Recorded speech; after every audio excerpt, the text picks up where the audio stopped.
Hello दोस्तों, मैं राधा कुमारी आप सभी का अनु चैनल स्टडी में स्वागत करती हूं। दोस्तों, आज हम जो बिहार बीपीएससी के द्वारा सीडीपीओ के एग्ज़ाम 15 मई को कंडक्ट करवाया गया था, 15 मई 2022 इसको आज हम उसका पेपर देखेंगे। देखिए, इसके पहले हमने 31 मई को जो प्रधानाध्यापक का पेपर हुआ था तो उसका खैर सिलेबस अलग है, लेकिन ये दोनों का पेपर जो है ना एकदम सेम डिट्टो पूछा गया है। यानी जब इस क्वेश्चन पेपर को तैयार किया गया होगा तो ये दोनों एक ही बार एग्जाम जो एक पैनल बैठा होगा वही पैनल तैयार किया था। आप उस क्वेश्चन को देखिएगा, इस क्वेश्चन को देखिएगा, एकदम सेम टू सेम पूछा है। अगर पूछ दिया पेटा तो इसमें पूछा है जिप्टो, क्योंकि कुछ कुछ इसमें मिल रहा है। ठीक है, तो इसीलिए प्रीवियस ईयर क्वेश्चन को देखना बहुत जरूरी है। दोस्त, अच्छा लगे तो प्लीज वीडियो को शेयर करिएगा। आज हम इसका फुल डिस्कशन करेंगे, ठीक, ए टू जेड। आप इस वीडियो को पूरा देखिए। देखिए, पहला है कि एक जिप्टो बराबर होती है, तो देखिए हम लोग पढ़ते हैं जो मीटर में होती है Deka, hecto, kilo, mega, जीगा, टीरा, PETA, AXA. ठीक है, तो हम लोग एक्सा तक पढ़ते हैं 10 के पर 18, पेटा मतलब 15, यानी 3 का आंकड़ा है। ठीक है, 10 के पर 15, 10 के पर 18, 3 का ही हमेशा होता है।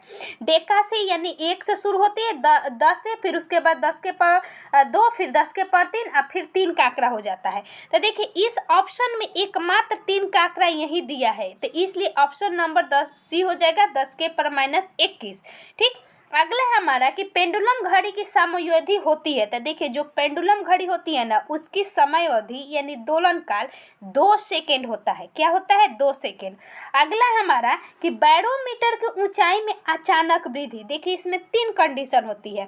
बैरोमीटर की ऊंचाई जब अचानक बढ़े, अचानक, ठीक है, और बैरोमीटर की ऊंचाई जब धीरे धीरे बढ़े, और बैरोमीटर की ऊंचाई जब अचानक नीचे गिरे, 2-3 आता है। तो देखिए, जब अचानक ऊपर बढ़ता है तो अत्यंत शुष्क मौसम होता है। ठीक है, जब धीरे धीरे नीचे गिरता है तो बारिश होने की संभावना होती है, और जब अचानक नीचे गिरता है दोस्तों तो इसका कारण होती है कि मतलब जो तूफान चक्रवात आता है ना, इसी के कारण होती है। यानी जब ऊपर चढ़ता है तो शुष्क मौसम चाहे स्वच्छ मौसम, ठीक है, और जब नीचे गिरता है धीरे धीरे जो होती है अत्यंत सूक्ष्म मौसम है। जब धीरे धीरे नीचे होती है तो मौसम साफ रहता है। ठीक है, तो ये 3 कंडीशन होती है, आप इसको देख लीजिएगा। इसका हो जाएगा अत्यंत शुष्क मौसम। अगला है तीसरा नंबर कि चौथा नंबर होगा कि बहुत ठंड के मौसम में पानी का जलीय विलयन मैंने जलीय जीवन को संरक्षित करने में मदद करता है। तो देखिए, जल है तो इसमें तो ऊर्ध्वपातन होगा नहीं, क्योंकि अगर ऊर्ध्वपातन की प्रक्रिया होती है कि कोई ठोस अगर है तो डायरेक्ट गैस में बन जाती है, तो होगा नहीं, क्योंकि ठंड के मौसम में पानी का जलीय जीवन यानी जल में रहने वाले जो जीव है। आप पढ़े होंगे कि जो बर्फीला क्षेत्र होती है यानी महासागर होती है, उसमें 4 डिग्री सेल्सियस ताप पर बर्फ जमने के बावजूद भी उसमें क्या होता है कि जीव जंतु जिंदा रहते हैं। तो जानते हैं क्यों? जब जीव जंतु बर्फ होती है ऊपर तैरने लगती है, नीचे का पानी जो होती है दोस्तों वह फैला रहता है। ठीक है, तो उसमें जीव जंतु जिंदा रहते हैं। तो इसमें होगा संकुचन तो होगा नहीं। मान ली कि बर्फ है, वह जब संकुचित हो जाएगा ऐसे तो उसमें जीव जंतु मर जाएंगे। तो इसलिए इसका आंसर होगा विस्तार। ठीक है, यानी जल जीवन को संरक्षित रखने में मदद करता है। ठीक है, यानी ऊपर क्या होता है कि ऊपर बर्फ जम जाता है, नीचे के पानी का वैसे ही फैला रहता है। ठीक, अगला है हमारा कि निम्नलिखित में से ग्रीन हाउस गैस है। तो देखिए, इसका हमने छोटा सा एक वीडियो भी बनाए थे, इसका हमने ट्रिक बताया था। ओ मीना कल काजल लगाना। ठीक है, ओ मीना कल काजल लगाना। ठीक है, काजल लगाना। तो देखिए, ओ मीना से हमने बताया था ओ से ओजोन, और मीना से हो जाएगा दोस्तों मीथेन। ठीक है, और न से नाइट्रस ऑक्साइड, क से हमारा हो जाएगा कार्बन डाइऑक्साइड, और जल से होता है दोस्तों जलवाष्प। ठीक है, जल से जलवाष्प होता है, और का से होता है हमारा का से होता है कार्बन डाइऑक्साइड। ठीक है, और जल से जलवाष्प होता है। ठीक है, तो याद रखिएगा, ओ मीना कल काजल लगाना। ठीक है, बहुत इंपॉर्टेंट है। तो इसमें उपरोक्त सभी हो जाएगा, एक से अधिक, यानी होता है ओजोन भी होता है, मीथेन भी होता है, नाइट्रस ऑक्साइड भी होते हैं, कार्बन डाइऑक्साइड भी होती है, और जलवाष्प भी होती है। अगला है कि नाई की दुकान में दो समतल दर्पण रखे जाते हैं। तो देखिए, जब नाई के दुकान में जाइएगा तो वहाँ पे जो समतल दर्पण रखते हैं एक दूसरे के समानांतर रखे जाते हैं, ठीक है। तो इसलिए ऑप्शन नंबर ए होगा। अगला है हमारा कि बिल्ली के सुनने की आवृत्ति होती है। तो देखिए, ये इतना तो मतलब एक से हम लोग पकड़ नहीं पाते हैं, क्योंकि हम लोग 3 में पढ़ते हैं। एक 20 हर्ट्ज से नीचे जिसको हम लोग नहीं सुनते हैं, 20 हर्ट्ज सॉरी, अब 20 हर्ट्ज से 20,000 हर्ट्ज के बीच जो होती है उसको हम लोग सुन सकते हैं। अब 20 हर्ट्ज से जो ऊपर होती है उसको मतलब सब ये 20,000 हर्ज वाला, ठीक है। तो देखिए, यहाँ पे बिल्ली का एक पूछ दिया है, तो इसका आंसर जो है 45 हर्ज से 64 किलो हर्ज के बीच बिल्ली सुनती है, ठीक। अगला है हमारा क्वेश्चन कि पृथ्वी के चुंबकीय क्षेत्र में रखे गए दंड चुंबक। देखिए, साइंस का क्वेश्चन किस प्रकार टांग पटांग पूछा है। पृथ्वी के चुंबकीय क्षेत्र में रखे गए दंड यानी बार चुंबक जिसके उत्तरी ध्रुव भौगोलिक उत्तर दिशा की ओर स्थित है के चारों ओर उदासीन बिंदुओं की संख्या कितनी होती है। तो 2 होती है दोस्तों, ठीक है। उदासीन बिंदुओं की संख्या कितनी होती है, 2, यानी चुंबक में 2 दिशा होती है, उत्तर और दक्षिण, ठीक। अगला है कि बड़े शोरूम यानी डिपार्टमेंट स्टोर में इस्तेमाल किया जाने वाला विजिलेंस दर्पण है। यानी बड़ा शोरूम में जाइएगा तो वहाँ पे दर्पण कैसा लगा रहेगा। तो देखिए, वहाँ पे उत्तल दर्पण रहता है, उत्तल दर्पण लगा रहता है। यानी उत्तल दर्पण का हम लोग पढ़े ही होंगे कि गाड़ी के जो हेडलाइट होती है, यानी जो बाहर के निकला होती है, यह होता है छोटा, लेकिन किसी ये जो होती है यह किसी बड़े वस्तु को प्रतिबिंब छोटा दिखाता है, यानी छोटे भी चीज में दिखा देता है, ठीक है। तो उसी तरह बड़े शोरूम या डिपार्टमेंट में उत्तल दर्पण होती है, याद रखिएगा। अगला है हमारा 10 नंबर के एक सुचालक को दूसरे चार्ज के लिए सुचालक के पास लाकर बिना संपर्क बनाए चार्ज करने की प्रक्रिया कहलाती है। मोस्ट इंपॉर्टेंट, यानी एक सुचालक है, देखिए सुचालक है तो यहाँ पे प्रेरण हो जाएगा, क्या होगा, प्रेरण। अब वहीं स्थानांतरण यानी ठोस में, देखिए यहाँ सुचालक है यानी चालक जो होती है उसमें, लेकिन अगर ठोस हो, जैसे कि ठोस में जो होती है तो उसमें चालन विधि से होती है, ठीक है। और जो संवहन होती है इसके द्वारा आप जानते होंगे कि पृथ्वी गर्म होती है। अब विकिरण की प्रक्रिया के द्वारा सूर्य की ऊष्मा धरती तक पहुंचती है, ठीक है। तो ये समझ गए। अगला है हमारा कि मिश्रण के विभिन्न द्रवीभूत घटकों को उपयुक्त पदार्थ पर अधिशोषण द्वारा अलग करने की प्रक्रिया कहलाती है। तो देखिए, अलग करने की प्रक्रिया को क्रोमेटोग्राफी कहते हैं। क्या कहते हैं, क्रोमेटोग्राफी। अगला है कि एक्सरे में वर्णाक्षर एक्स का मतलब क्या होता है। जो एक्स होती है ना, एक्स का कोई फुल फॉर्म नहीं होता है, एक्स रे, तो इसका होती है अननोन यानी अज्ञात। देखिए मतलब बीपीएससी चाहे कोई भी एग्जाम थोड़ा उटांग पटांग क्वेश्चन पूछता ही है, जो पता नहीं होता है बस अपना कॉमन सेंस से पकड़ना पड़ता है, यानी अनुभव के तहत। और कुछ इजी भी पूछती है, हर बार के यही है। तो देखिए, अज्ञान हो जाएगा अज्ञात।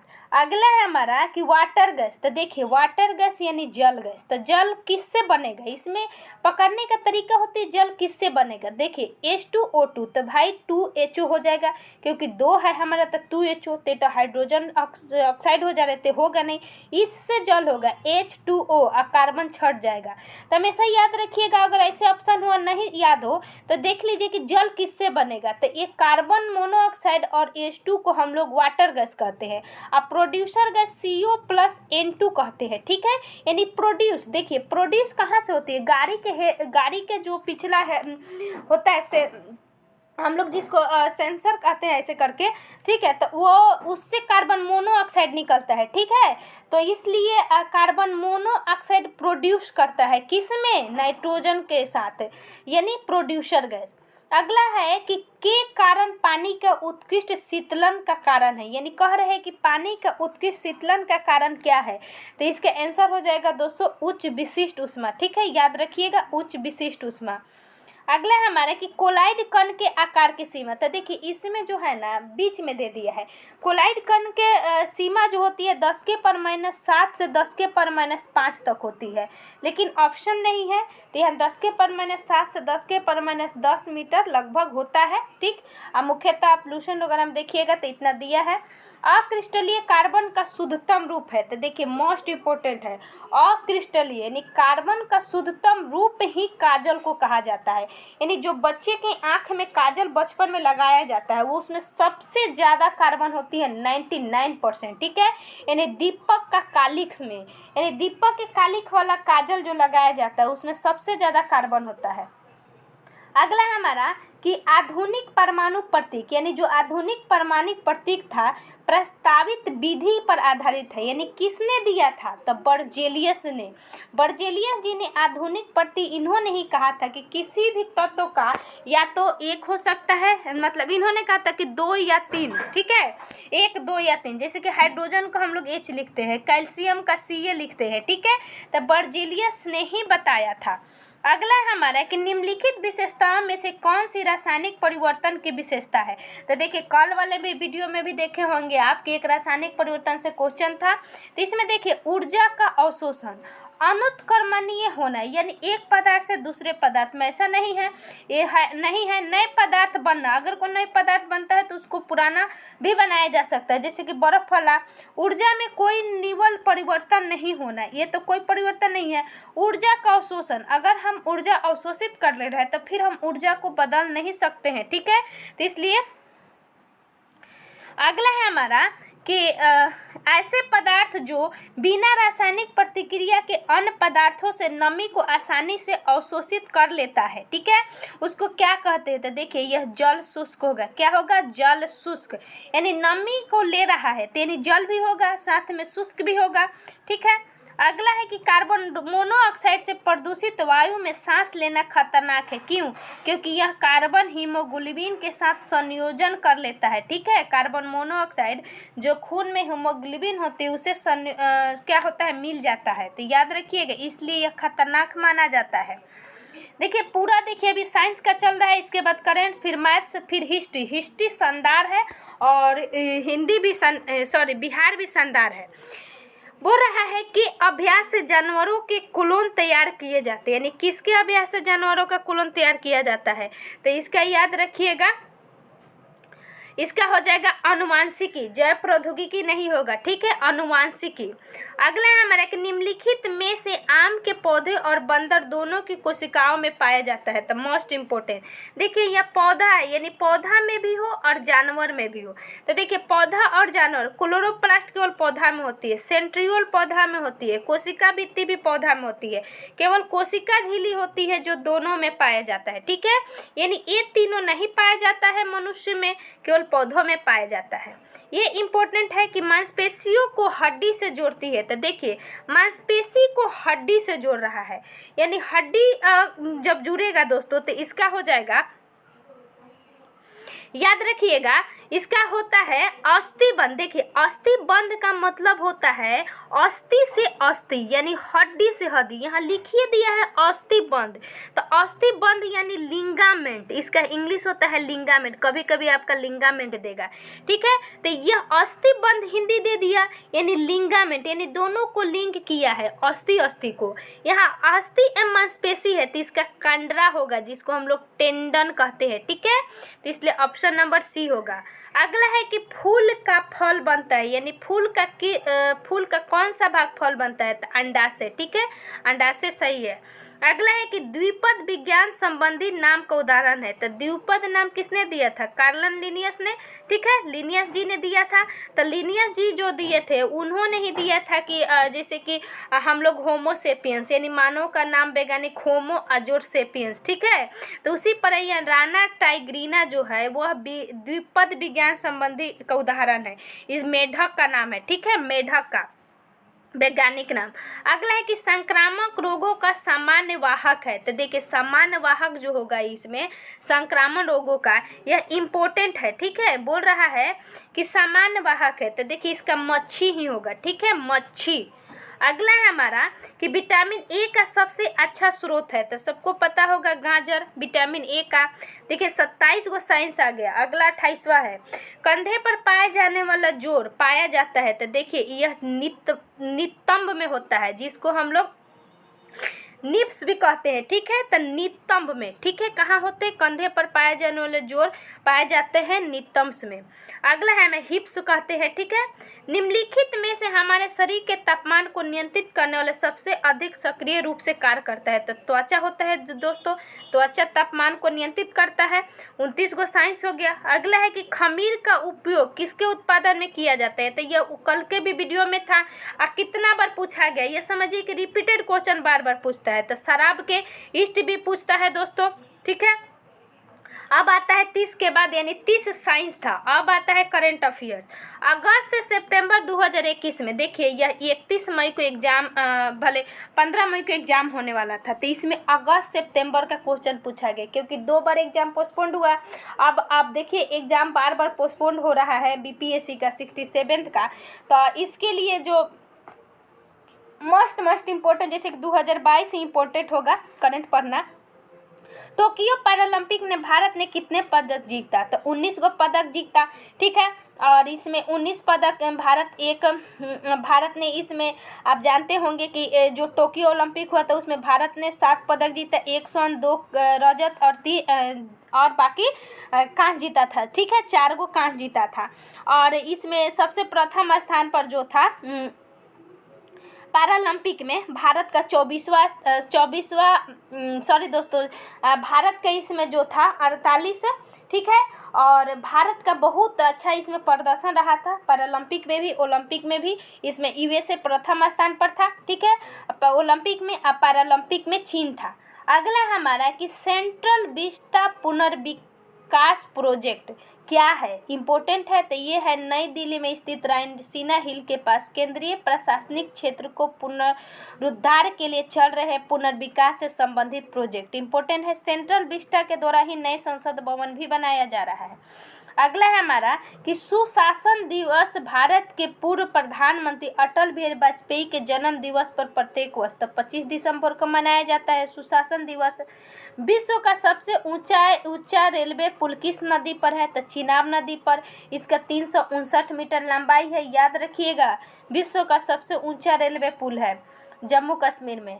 अगला है कि राष्ट्रीय अन्न सुरक्षा अधिनियम के तहत एक राष्ट्र एक राशन कार्ड स्कीम किसने शुरू किया था। तो ये रामविलास पासवान, जो पूर्व खाद्य प्रसंस्करण मंत्री थे, इनकी मृत्यु हो गई है, ठीक है, बिहार से संबंधित है। इन्हीं के द्वारा शुरू किया गया था एक राष्ट्र एक ration card.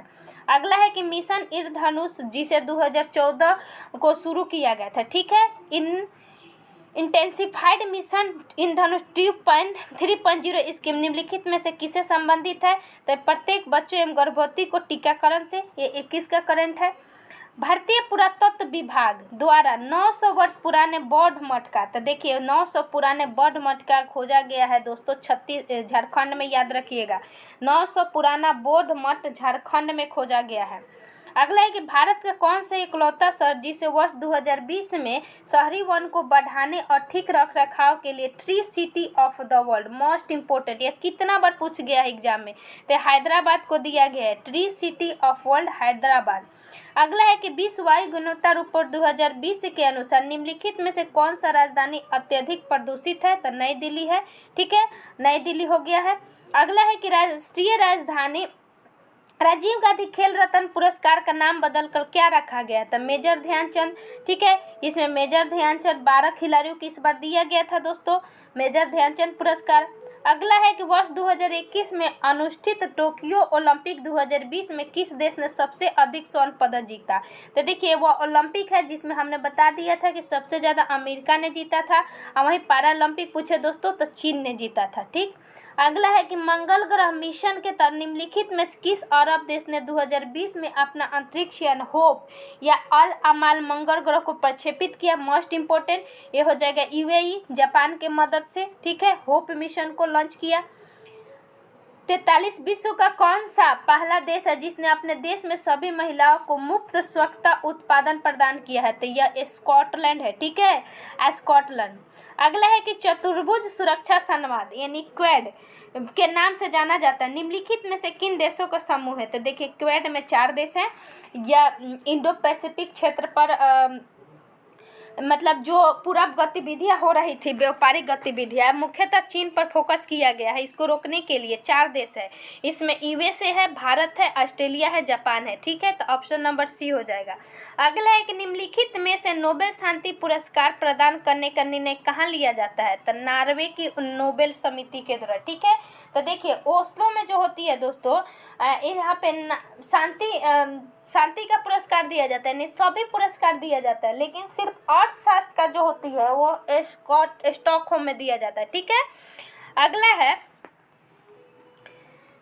46 Ngozi अंकोजाईबेला, most important है, विश्व की प्रथम, अफ्रीका की प्रथम महिला है या विश्व की प्रथम। ठीक है, जिसे WTO का अध्यक्ष नियुक्त किया गया। यह किस देश से संबंध रखती है? तो नाइजीरिया से। नाइजीरिया नगोजी अंगोजी, देखिए नगोजी में ही जो है, नगोजी बोलिएगा तो नाइजीरिया टाइप से आ जाएगा। ठीक है, अगला है कि तालिबान ने अफगानिस्तान का नाम परिवर्तित करके क्या नाम रखा है? मोस्ट इम्पोर्टेंट, तो यह इस्लामिक अमीरात ऑफ अफगानिस्तान रखा है। वहीं तुर्की का नया नाम हो गया है तुर्कीए। ठीक है, इम्पोर्टेंट है तुर्कीए, इसका इस्लामिक अमीरात ऑफ अफगानिस्तान। अगला है 48 वर्ष 2022 को यूएस ओपन पुरुष एकल ग्रैंड स्लैम सर्बिया के नागरिक तथा विश्व के नंबर 1 खिलाड़ी को हराकर किसने जीता था? तो ये है डेनियल मेडवेडेव। ठीक है, डेनियल मेडवेडेव, इन्होंने सर्बिया के नोवाक जोकोविच को हराया था। ठीक है, डेनियल मेडवेडेव ने।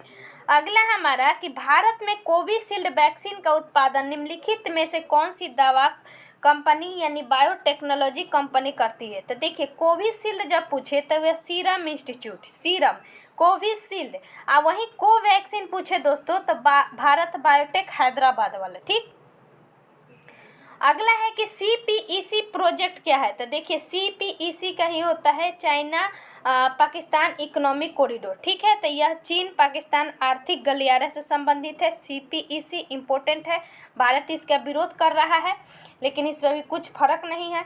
अगला है हमारा कि 8 अगस्त 2020 को भारत की प्रथम किसान रेल निम्नलिखित में से 2 स्टेशन, देखिए बिहार से संबंधित जो भी करेंट इंडियन लेवल पर हुए हैं उसको याद करना बहुत जरूरी है। देखिए देवलाली महाराज से दानापुर बिहार तक चला था प्रथम किसान रेल, देवलाली महाराज से दानापुर बिहार तक। अगला है कि बिहार के किस व्यक्ति ने 26 जनवरी 2021 को पद्म भूषण पुरस्कार प्रदान किया गया? तो देखिए भूषण है तो रामविलास पासवान जी को मरणोपरांत दिया गया। अगला है हमारा कि 26 जनवरी 2021 को बिहार के कितने लोगों को विभिन्न क्षेत्रों में पद्म श्री पुरस्कार से नवाजा गया? तो देखिए बिहार के क्षेत्र लोगों को है तो इसमें 5 हो जाएंगे। ठीक है, याद रखिएगा। चलिए आगे बढ़ते हैं। अगला है हमारा कि चिकित्सा के क्षेत्र में उत्कृष्ट योगदान के लिए 26 जनवरी 2021 को बिहार के किस व्यक्ति को पद्म श्री से सम्मानित किया गया? तो यह है डॉक्टर दिलीप कुमार सिंह, इम्पोर्टेंट है, याद रखिएगा। अगला है हमारे 1971 के भारत पाक युद्ध क्षेत्र में अनुकरणीय साहस के लिए बिहार के किस सैनिक को सर्वोच्च सम्मान परमवीर चक्र दिया गया है? तो देखिए परमवीर चक्र हर साल दिया जाता है।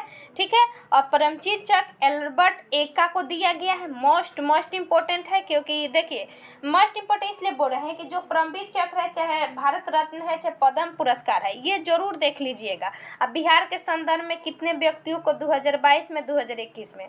अगला है हमारा कि इनमें से बिहार के किस व्यक्ति को दादा साहेब फाल्के पुरस्कार मिला? तो देखिए इतना डीपली तो याद नहीं रहता है, लेकिन अशोक कुमार जी हैं, इनको दादा साहेब फाल्के पुरस्कार 1988 में मिला है। ठीक है, अभी न्यूनतम कहा जाए तो 1969 में दादा साहेब फाल्के पुरस्कार शुरुआत हुआ था, अभी 2018 में आपको अमिताभ बच्चन जी को दिया गया है। बिहार के किस पत्रकार या मीडिया व्यक्ति ने जो बिहार के मूल से है? ठीक है, 2019 में मैक्सेस पुरस्कार, तो ये तो इम्पोर्टेंट है, रवीश कुमार, ये इंडी टीवी के एंकर हैं। अगला है कि बिहार के किस गरीब लड़की यानी बिहार के किस गरीब लड़की ने अपने समुदाय के लोगों के उत्थान के लिए किए गए उत्कृष्ट कार्यों के लिए विश्व महिलाओं के शिखर फाउंडेशन में women creative in rural life award प्राप्त किया है? तो देखिए छोटी कुमारी सिंह है। ठीक, छोटी कुमारी सिंह है। बिहार पर भी करेंट अफेयर्स पर बहुत फोकस है। भारत फाउंडेशन ने नालंदा विश्वविद्यालय के सहयोग से 27 से 28 जुलाई 2019 को 5वां विश्व धम्म सम्मेलन किस शहर में, मोस्ट इम्पोर्टेंट। देखिए पांचवा पूछे तो राजगीर में, और वहीं छठा 2021 में एम वेंकैया नायडू के द्वारा किया जा गया नालंदा में। लेकिन पांचवा पूछ दिया है राजगीर में, अभी किया गया है दोस्तों नालंदा में, ठीक है। छठा, इनमें से बिहार के किस व्यक्ति को भारत रत्न से सम्मानित किया गया है? तो यही है डॉक्टर राजेंद्र प्रसाद जी। इनमें से पूछ रहा है तो 1962 में इनको मिला था, ठीक। अगला है कि पूर्व गुप्त काल में शीशे के सिक्के एक बड़ी संख्या में चली थी। तो देखिए शीशा के सिक्के एक ही फेमस है सातवाहनों द्वारा, ठीक है। सातवाहन शासकों द्वारा चलाया गया था। और वही पूछे पहला स्वर्ण सिक्का किसके द्वारा चलाया गया था? तो यूनानियों द्वारा। और वही पूछता है कि सबसे शुद्ध तो कुषाणों के द्वारा, ठीक है। और सर्वाधिक पूछता है दोस्तों स्वर्ण सिक्का तो गुप्त काल में चला था। अगला है हमारा कि अशोक की नीति के आर्थिक परिणामों के कारण ही मौर्य साम्राज्य का पतन अधिकांश तो उचित था। ये देखिए क्या किया है, हमने पहले भी बताया कि जो तैयार किया गया था प्रधानाध्यापक द्वारा, वही तैयार की है सीडीपीओ वाला। ये देखिए उसमें इतना सारा फिलोसफी और मतलब साइकोलॉजी टाइप से क्वेश्चन पूछा है। इसमें मतलब हिस्ट्री में इतना दिया गया है कि ये किसने बोला, ये किसने लिखा। देखिए आगे देखिए इस कहा था अशोक के लिए नीति के लिए रोमिला थापर, ठीक है। यह बहुत बड़े इतिहासकार है भारत के, रोमिला थापर जी। अगला है कि प्रसिद्ध इलाहाबाद प्रशस्ति के लेखक कौन थे? तो देखिए इलाहाबाद प्रशस्ति समुद्रगुप्त से संबंधित है, हरिसेन जी इससे संबंधित है। वहीं का है आपका पुलकेशिन द्वितीय का जो है वह रवि कृति है, ठीक है। तो हरिसेन हो जाएगा आपका इलाहाबाद प्रशस्ति वाला।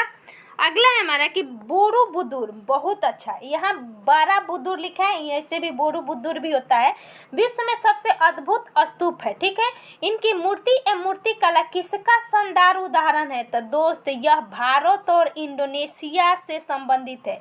यानी बोरोबुदुर जो है यह बौद्ध धर्म से संबंधित है और यह इंडोनेशिया में है, ठीक है। इसलिए भारत जावा कला से संबंधित है। अगला है हमारा कि राजत्व के सिद्धांत, देखिए हम बोला था ना अभी कि देख कैसा कथन पूछा है।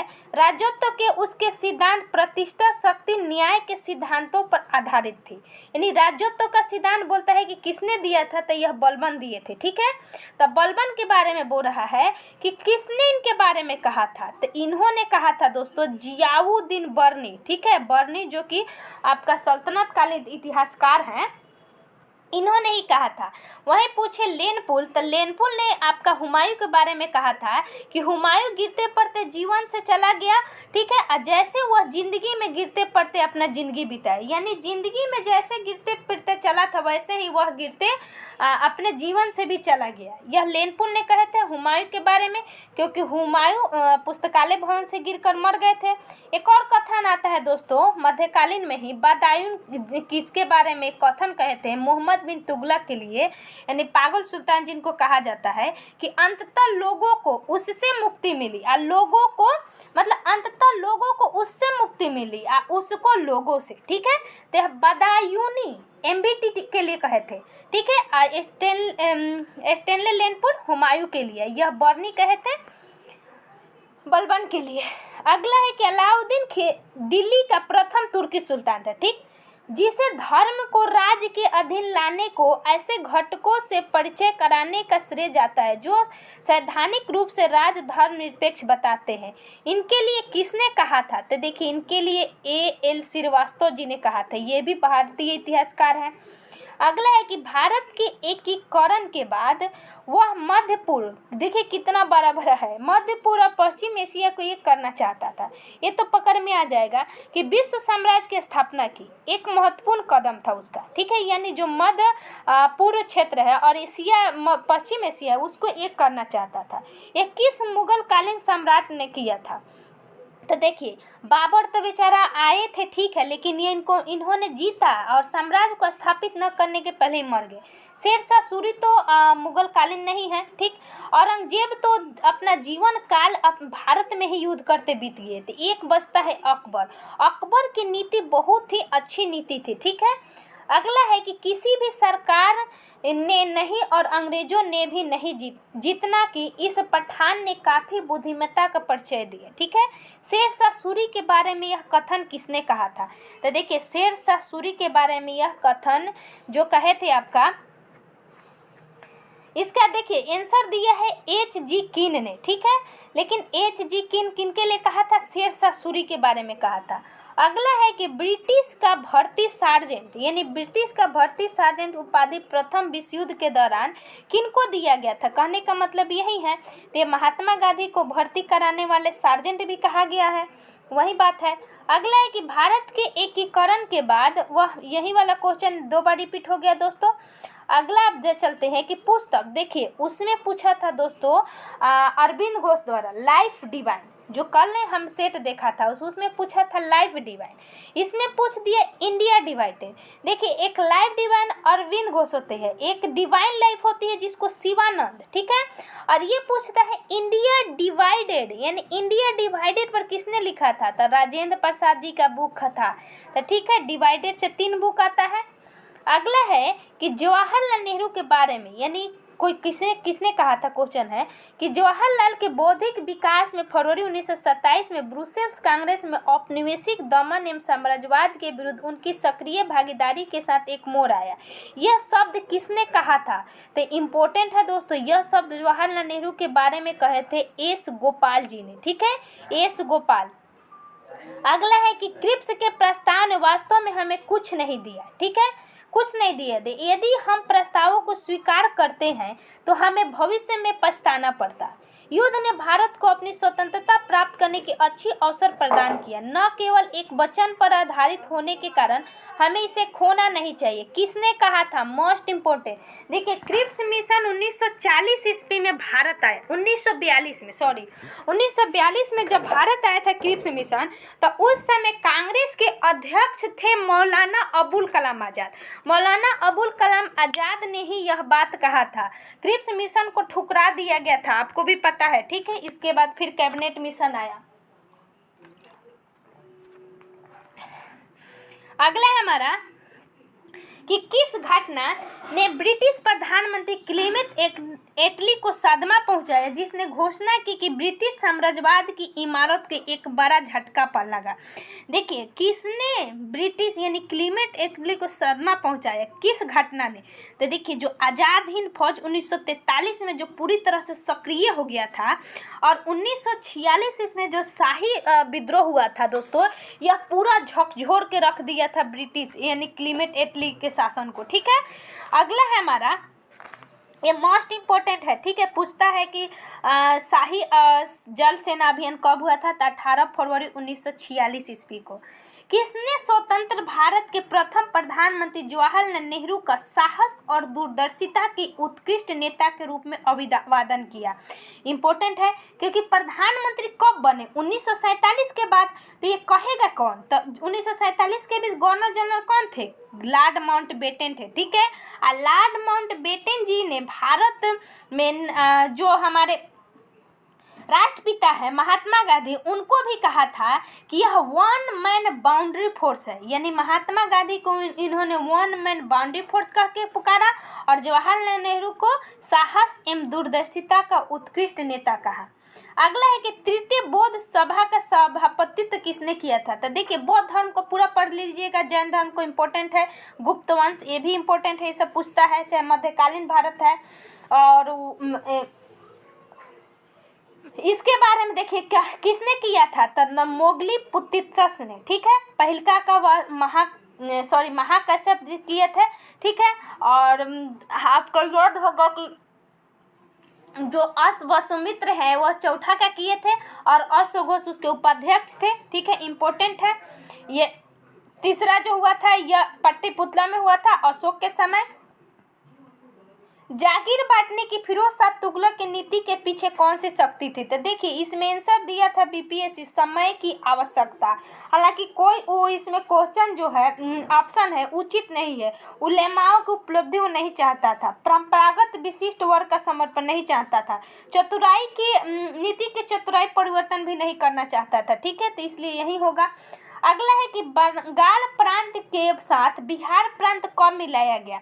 तो देखिए 1733 ईस्वी में जो हमारा मोहम्मद शाह थे, इन्हीं के द्वारा बंगाल प्रांत को बिहार प्रांत के साथ मिला लिया गया, ठीक है। तो याद रखिएगा 1733।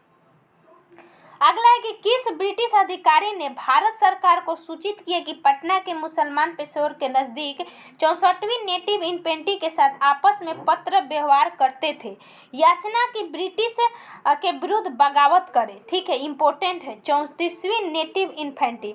देखिए ऐसा ऐसा क्वेश्चन पूछा है कि खुद पता ही नहीं चल रहा है कि कहाँ से क्वेश्चन पूछ दिया, कथन कथन।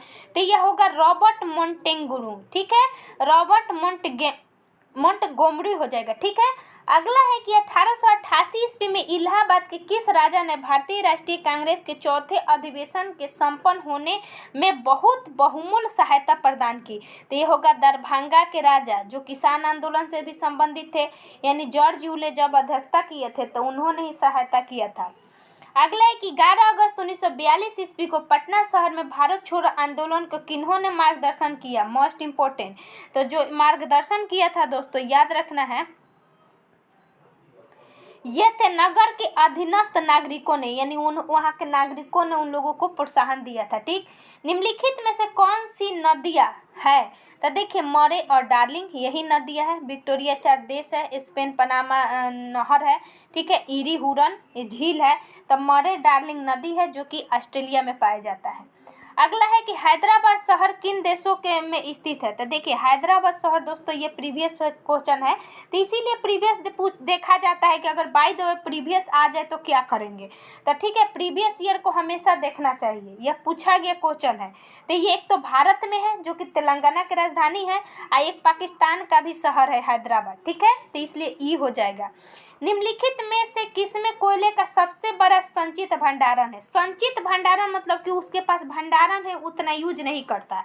तो ये हो जाएगा दोस्तों, याद रखिएगा अमेरिका हो जाएगा। ठीक है, संचित भंडारण में।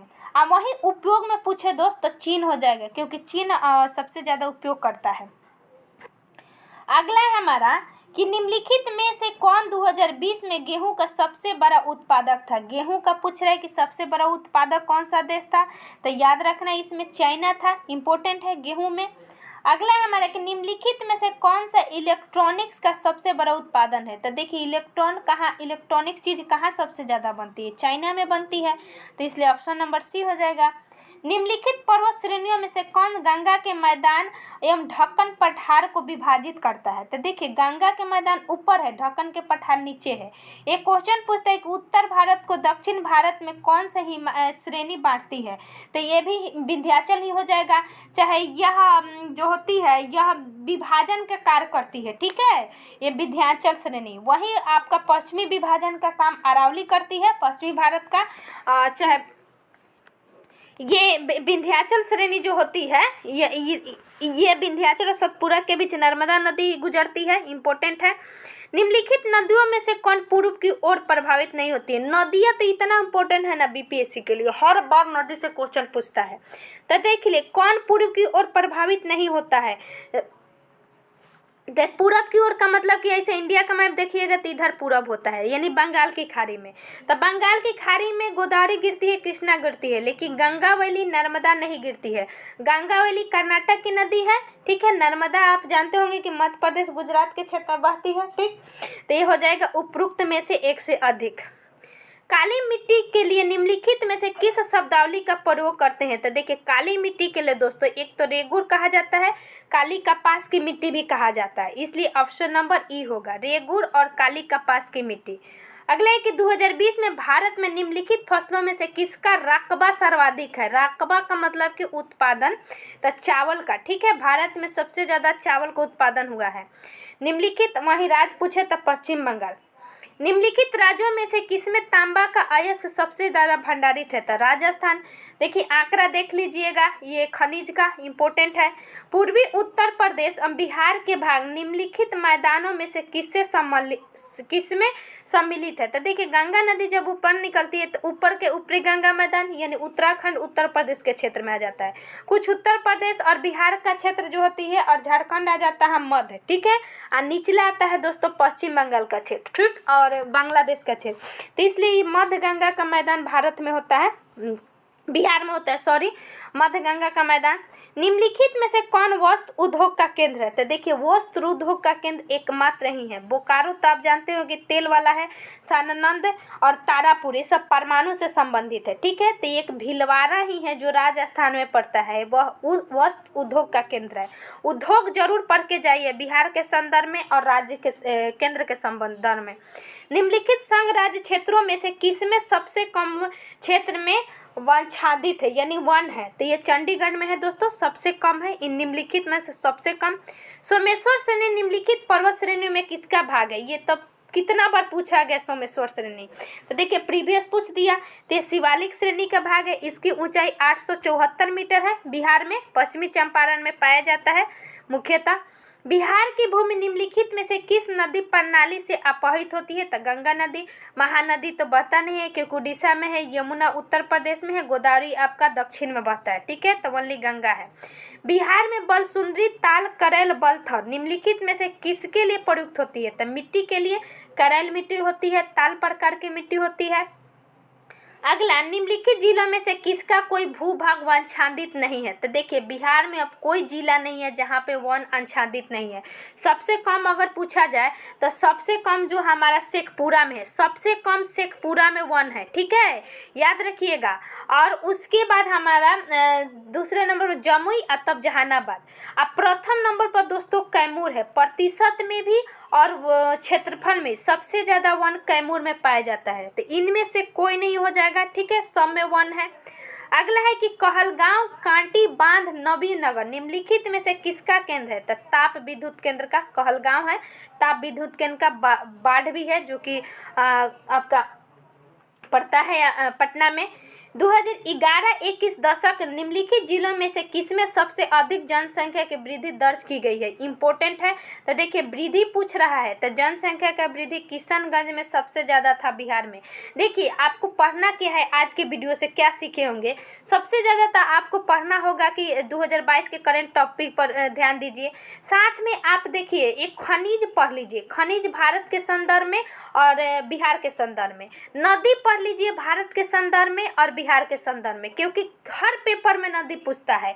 इसके अलावा आप जनसंख्या पढ़ लीजिए, जनसंख्या भारत के संदर्भ में और बिहार के संदर्भ में। ये 5 टॉपिक आपको मतलब कंप्लीट करना चाहिए। सेट मारिए का मतलब कि कुछ टॉपिक सीखिए। अगला है कि बिहार में निम्नलिखित में से कौन वस्त्र उद्योग का केंद्र है? इंपॉर्टेंट, तो देखिए वस्त्र उद्योग गया में भी है, भागलपुर में भी है, पटना भी है, ठीक है। तो इसमें इनमें से एक से अधिक होगा। पटना में फुलवारी शरीफ में आता है वस्त्र उद्योग। अगला है एक डुमराव भी है दोस्तों, डुमराव जो बक्सर में है वहाँ भी वस्त्र उद्योग है। बिहार में कानून द्वारा गोवध किस वर्ष प्रतिबंध किया गया था? यह पूछा गया क्वेश्चन है 1955 में, ठीक है, 1955 में गोवध पर प्रतिबंध लगाया गया था। बिहार विधान परिषद के नेता प्रतिपक्ष कौन थे, यानी विपक्ष के? तो राबड़ी देवी थी। अब देखिए यह डाटा बदल गया है, अब तो विधान परिषद में जो हो जाएंगे वो आपका नीतीश कुमार हो जाएंगे, क्योंकि विधानसभा से वह नेता है, ठीक। और आपका ये बार बार क्वेश्चन पूछता है, ऐसे ऐसे क्वेश्चन को याद रखना चाहिए, क्योंकि क्या पूछ दे किसी को भी नहीं पता है। तो देखिए वहीं पूछे विधानसभा में दोस्तों विपक्ष के नेता, तो देखिए अभी है बीजेपी का विजय कुमार सिन्हा, ठीक है, जो कि विजय कुमार सिन्हा। वहीं पूछे आपका विधान परिषद में तो सम्राट चौधरी है, ठीक है, कौन है? सम्राट चौधरी, ठीक। अगला हमारा कि इनमें से कौन 2 बार बिहार का राज्यपाल बने हैं? इंपॉर्टेंट है, तो अखलाक उर रहमान किदवई, ठीक है, यह पश्चिम बंगाल के भी राज्यपाल रह चुके हैं। ये जो आपका राज्यपाल रहे थे 1979 से 85 और 93 से 98 तक रहे थे, ठीक है। अगला है कि बिहार का प्रथम गैर कांग्रेसी मुख्यमंत्री कौन थे? तो एक गैर कांग्रेसी पूछ रहे हैं, तो महामाया प्रसाद सिन्हा, ठीक है, महामाया प्रसाद सिन्हा। जब यह मुख्यमंत्री थे ना, इन्हीं के समय में उथल पुथल हो गया। किसी भी राज्य में चाहे देश में नया जब सरकार आती है ना, तो वहाँ पर उथल पुथल होना ही है, ठीक है। तो उसी प्रकार हुआ था। इन्हीं के बाद में लगातार मतलब समझिए कि साल भर के अंदर में 3 मुख्यमंत्री है यार। 3 मुख्यमंत्री भोला पासवान शास्त्री 1968 में थे, ये भी 68 में भी थे, ठीक है। और 68 में भोला पासवान शास्त्री के बाद बिहार में पहली बार राष्ट्रपति शासन 1968 में लगा था, ठीक है। अगला हमारा कि किस राजनीतिक दल की बिहार विधानसभा में 4 सीटों एवं बिहार विधान परिषद में 1 सीट है। तो देखिए इसमें इनमें से कोई नहीं होगा, ठीक है, यह थोड़ा सा डेटा वाइज है। अगला है कि निम्नलिखित में से किसने अनुच्छेद 370 को हटाने का समर्थन किया था। तो 370 को हटाने का समर्थन जो होगा दोस्तों, याद रखिएगा, इसमें हो जाएगा आपका बीएसपी, ठीक है, यानी बीएसपी जो हमारा है मायावती का, इन्होंने ही किया था। इम्पोर्टेंट है, ई नहीं होगा। नागरिक संशोधन बिल का समर्थन निम्नलिखित में से किसने किया था। तो देखिए नागरिक संशोधन बिल जब 2019 में आया था तो ये नीतीश जी बहुत ही चर्चित व्यक्ति हो गए थे उस समय, ठीक है। तो इसमें JDU हो जाएगा, ठीक है, यानी JDU। अगला है कि किस राजनीतिक दल ने मुस्लिम विवाह यानी विवाह अधिकार संरक्षण बिल 2019 का राज्यसभा में समर्थन किया था। तो इसका भी 1 से अधिक हो जाएगा, ठीक है, ई हो जाएगा। अगला है कि पटना हाई कोर्ट के मुख्य न्यायाधीश कौन है। ये तो आपका 65वीं में शायद पूछा था ये क्वेश्चन, तो संजय करोल है, अभी भी संजय करोल ही है। अगला है कि बिहार का पंचायती राज मंत्री कौन है। तो देखिए पहले सम्राट चौधरी थे, लेकिन अब बदल गए हैं पंचायती राज मंत्री मुरारी प्रसाद गौतम हो गए हैं। थोड़ा आप कैबिनेट भी देख लिए, बिहार का कैबिनेट अभी 33 नए मंत्री बने हैं लोग। अगला है हमारा कि अंतरिम चल निधि समायोजन सुविधा को किस समिति ने सुझाया था। तो यह नरसिम्हन समिति थे, ठीक है, बैंकिंग से संबंधित है। विशेष आर्थिक क्षेत्र अत्यधिक फसल प्रयोग की लाइन आधारित है। तो कहाँ से, चाइना में, पहली बार विशेष आर्थिक क्षेत्र चाइना से में ही आया था। अगला है कि विश्व व्यापार संगठन में भारत शामिल हुआ था। तो भाई 1955 में शामिल हुआ था, ठीक है, 1 जनवरी 1955 को। संशोधित मूल्य वर्धित कर यानी मॉड वैट, ये भी पूछा गया क्वेश्चन है कि मॉड वैट किस प्रकार का कर है। तो उत्पाद कर होता है, ठीक है, मॉड वैट उत्पाद कर होता है। अगला है कि रैयतवारी व्यवस्था प्रारंभ की गई थी। तो देखिए कल जो क्वेश्चन था उसमें पूछा गया था आपका जो हमारे बंगाल में आया था अस्थाई बंदोबस्त, तो पूछा गया था। आज इस पेपर में पूछ दिया है रैयतवारी। तो देखिए रैयतवारी व्यवस्था जो मद्रास के क्षेत्र में आया था, ठीक है, तो इसमें हो जाएगा मद्रास के क्षेत्र में तमिलनाडु। अगला हमारा कि नेफेड क्या है। तो यह सहकारी संगठन है, कृषि के लिए कार्य करता है। National agriculture cooperation federation of India इसका फुल फॉर्म होता है दोस्तों, याद रखिएगा। 1958 में स्थापना हुआ था नेफेड का। अगला है कि आय की असमानता मापी जाती है, मोस्ट इम्पोर्टेंट, ये होती है गिनीज लॉरेंस गुणांक द्वारा, ठीक है, गिनीज लॉरेंस गुणांक द्वारा मापा जाता है। अगला हमारा कि तेल के संकट के कारण अधिकांश विकसित देशों में समस्या का सामना करना पड़ता है। तो मुद्रास्फीति का, ठीक है, मुद्रास्फीति का सामना कर रहा है पूरा, अभी भी विश्व में मुद्रास्फीति की समस्या बढ़ती जा रही है। इंडियन इकोनॉमिक क्राइसिस, ये देखिए इंडियन इकोनॉमिक क्राइसिस अभी इकोनॉमिक पर सबसे ज़्यादा कोरोना महामारी अभी रूस और यूक्रेन युद्ध के कारण बहुत संकट हो गया है। तो देखिए ये सब बुक पूछता है। तो इसका बुक का लेखक है दोस्तों सीटी कुरियन, ठीक है, कौन है, सीटी कुरियन। अगला 120 बिहार की ग्रामीण साक्षरता, मोस्ट इम्पोर्टेंट, इसमें कोनो डाटा है ही नहीं। बिहार के ग्रामीण साक्षरता 69.5 है, ठीक है, यानी पूरी साक्षरता से ज़्यादा अभी वर्तमान में हो गया है, पहले इसमें 60+ था, ठीक है।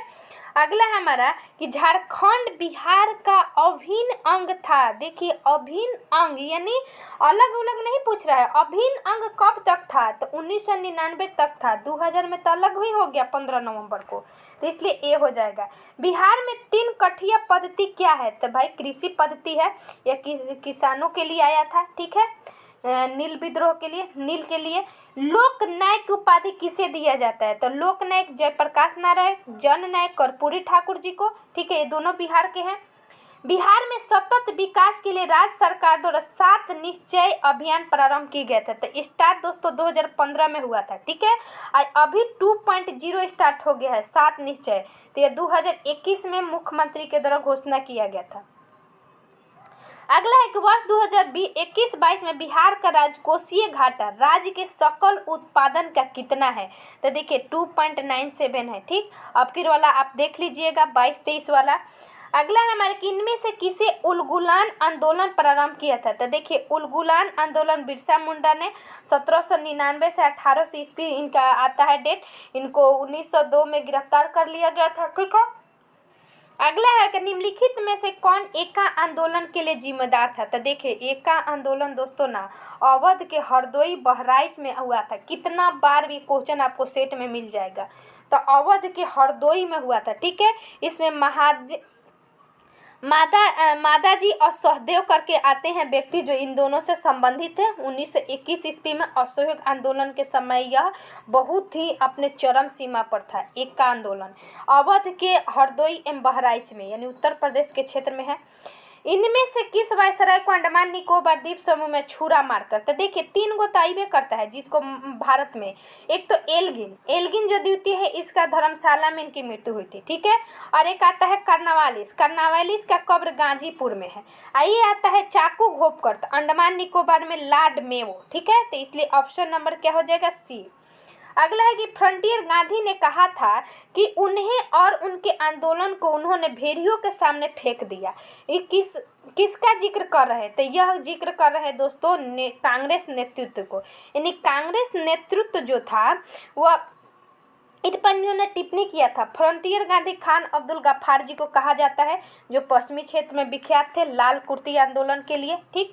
अगला है कि मुख्य खालसा दीवान ने किसको गिरते हुए सिख और अपराधी के रूप में घोषित किया था। तो देखिए यह गदर पार्टी के क्रांतिकारी जो है ना इनके लिए यह था, ठीक है। यह घोषित किया गया था अपराधी। गदर पार्टी की स्थापना 1913 में लाल हरदयाल द्वारा सैन फ्रांसिस्को जो कि अमेरिका में है। अगला है कि पूना समझौता कब हस्ताक्षर हुआ था, मोस्ट इम्पोर्टेंट।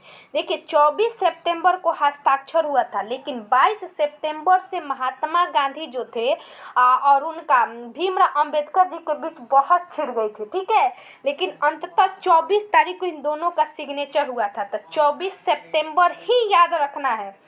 अगला है कि मद्रास में जस्टिस पार्टी ने उनके मतलब वजह से दैध शासन का प्रयोग प्रांत में सफल बना दिया। किसके कारण से मतलब दैध शासन सफल बना था। तो देखिए ब्राह्मण विरोधी रुख के कारण।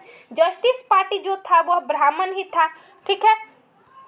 अगला है हमारा कि इनमें से किसने अप्रैल 1930 में बेदरानी सत्याग्रह का आयोजन किया था। मोस्ट इम्पोर्टेंट सी राजगोपालाचारी थे। दक्षिण में और देखिए सविनय अवज्ञा आंदोलन के समय सबसे ज़्यादा सक्रिय दक्षिण में यही नेतृत्व किए थे, ठीक है। सविनय अवज्ञा आंदोलन का ही भाग था बेदरानम में सत्याग्रह, ठीक है।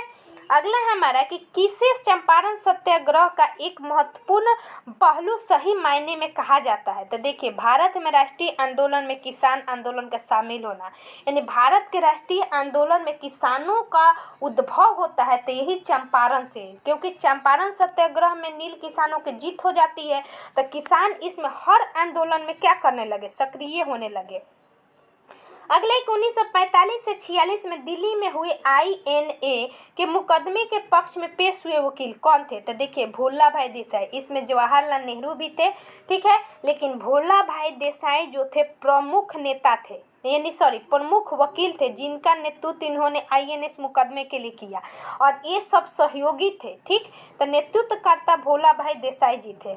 अगला है कि सही कालानुक्रमिक क्रम में भारतीय स्वतंत्रता संग्राम में जुड़ी निम्नलिखित घटनाओं को व्यवस्थित करें। इम्पोर्टेंट देखिए मुस्लिम उद्धार दिवस यानी मुस्लिम मुक्ति दिवस कब मनाया। डायरेक्ट एक्शन डे यानी प्रत्यक्ष कार्यवाही दिवस। कांग्रेस मंत्रालयों के इस्तीफा, ठीक है। एक व्यक्तिगत सत्याग्रह, तो पहले लिख लीजिए। देखिए व्यक्तिगत सत्याग्रह 22 अक्टूबर 1940 ईस्वी में स्टार्ट हुआ, ठीक है। कांग्रेस मंत्रालयों की इस्तीफा दोस्तों जो हुआ था 1939 में हुआ था। क्या हुआ था 1937 ईस्वी में चुनाव हुआ, 1939 ईस्वी में द्वितीय विश्व युद्ध के समय लोग इस्तीफा दे दिए।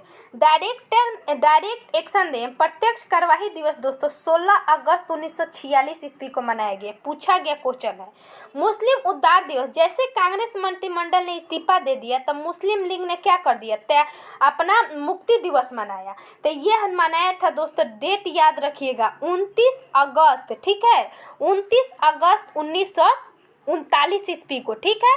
यह क्वेश्चन पूछा, सॉरी 22 दिसंबर 1939 ईस्वी को इन्होंने मुक्ति दिवस मनाया। तो सबसे पहले क्या आ रहा है, कांग्रेस के इस्तीफा देना यानी 3, फिर उसके उद्धार 1, फिर उसके बाद डायरेक्ट एक्शन डे बाद में आ जाएगा, फिर 4 और तब हो जाएगा हमारा 2, यानी 3 1 4 2। देखिए ऑप्शन नंबर क्या है, 3 1 4 2 ऑप्शन नंबर ए में है।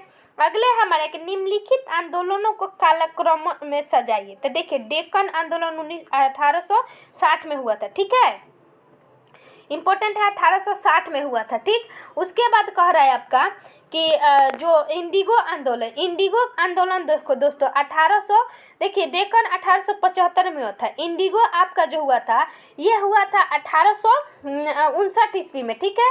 और ये जो पंजाब में भूमिगत आंदोलन इसके बाद हुआ था, पाटनी का पता नहीं है हमारा, पाटनी नहीं समझ में आ रहा था, ठीक है। तो इसलिए इसका आंसर दे दिया ऑप्शन नंबर ई, ठीक है, ऑप्शन नंबर ई आंसर इसका दिया गया है आपका क्वेश्चन नंबर 137 का। चलिए अब चलते हैं 138 नंबर में, एक मिनट, 137 का क्या हो जाएगा, ई हो जाएगा, ठीक। देखिए यहाँ पे अगला है 138 नंबर, बोल रहा है क्वेश्चन कि इनमें से बिहार के किस नेता ने हममोंड कमीशन के समक्ष रांची में प्रस्तावित होकर दलितों के मताधिकार को मांग रखी थी। तो यानी दलितों के लिए मताधिकार की मांग किसने किया था, तो देखिए बाबू जगजीवन राम जी थे, ठीक है, इनको बाबू जी भी कहा जाता है हममोल के समय। इनमें से किसे बक्सर के युद्ध के तुरंत बाद अंग्रेजों के विरुद्ध बिहार में विद्रोह की शुरुआत की थी। तो देखिए बक्सर के युद्ध के तुरंत बाद तो ये थे महाराज फतेह बहादुर शाही, ठीक है। यह क्वेश्चन आपको मोस्ट इम्पोर्टेंट लगेगा, ये आप जब सेट में मारिएगा तो यूनिक मिलेगा, लेकिन देखिए सेट में ये पूछा गया क्वेश्चन पूछा गया, पहले किसी न किसी एग्जाम में हम इसको पढ़े हुए हैं, ठीक। अगला है हमारा कि भारत छोड़ो आंदोलन के दौरान पटना के 7 शहीद कहे जाने वाले व्यक्तियों को कौन से बीएन कॉलेज का विद्यार्थी था। तो देखिए बीएन कॉलेज के विद्यार्थी 7 शहीद हुए थे, तो इतना इसमें जगपति कुमार हो जाएंगे, ठीक है। अब चलिए मैथ स्टार्ट होता है, तो मैथ को डिस्कशन कर लेते हैं पूरा। देखिए दोस्त, देखिए इसमें हो जाएगा 2 तिया 6 और 6 तिया 18, 18 108, ठीक है, 108, और इसमें 18 से गुना करिएगा तो 1944, ऑप्शन नंबर सी। अगला हमारा कि पूर्वाह्न 4:30 पर घंटे और मिनट की सुई के बीच, देखिए कल भी घंटे मिनट के सुई था, 20 अगस्त के ईओ के एग्जाम में भी घंटे मिनट था, तो इसलिए एक क्वेश्चन जरूर पूछेगा, आप पढ़ के जाइए। जैसे ट्रेंडिंग है वो उस तरह आदमी बोल रहा है, क्या पूछेगा किसी को पता नहीं है, लेकिन प्रीवियस यही पता चलता है। तो देखिए 4:30 यानी ये हमारा हो जाएगा 3, यहाँ हो जाएगा 4, यहाँ हो जाएगा 5, यानी 4:30 कह रहे थे, थोड़ा सा इधर होगा और 30 हमारा पूरा यहाँ होगा। तो देखिए एक तो ये बन जा रहा है 30 डिग्री का कोण, और हमारा 35 डिग्री बाकी है, क्योंकि 25 डिग्री तो आधा तो चल चुका है, 4:30 हो रहा है हमारा, ठीक। तो ये हमारा 30 मिनट और चलेगा, तो 30 मिनट के लिए मिनट के से 1/2 कोण बनाते हैं, यानी 30 के 1/2 15, तो टोटल हो जाएगा हमारा 45 डिग्री। अगला है हमारा कि NC9, देखिए यही क्वेश्चन जो था उसमें पूछ दिया था कि यही सेम है क्वेश्चन, वहाँ भी सिर्फ वहाँ पूछ दिया था कि NC17 का मान क्या होगा। तो यहाँ 17 ही आएगा, लेकिन वहाँ 17 का मान 1 हो गया था। यहाँ पे क्या करना है, कल भी हम बताए थे कि NC आपका क्या है 9 है, तो NC9 को आप क्या कर दीजिए कि इसको लिख ले सकते हैं फैक्टोरियल n बटा में फैक्टोरियल 9 फैक्टोरियल 9-8 लिख सकते हैं, क्योंकि एक घटाते जाया जाता है हमेशा।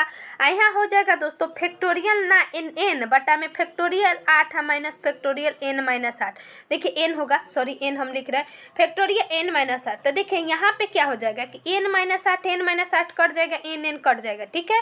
तो आप यहाँ लिख सकते हैं आगे, ये इसके जस्ट इसके नीचे बढ़िएगा तो इसका हो जाएगा फैक्टोरियल n,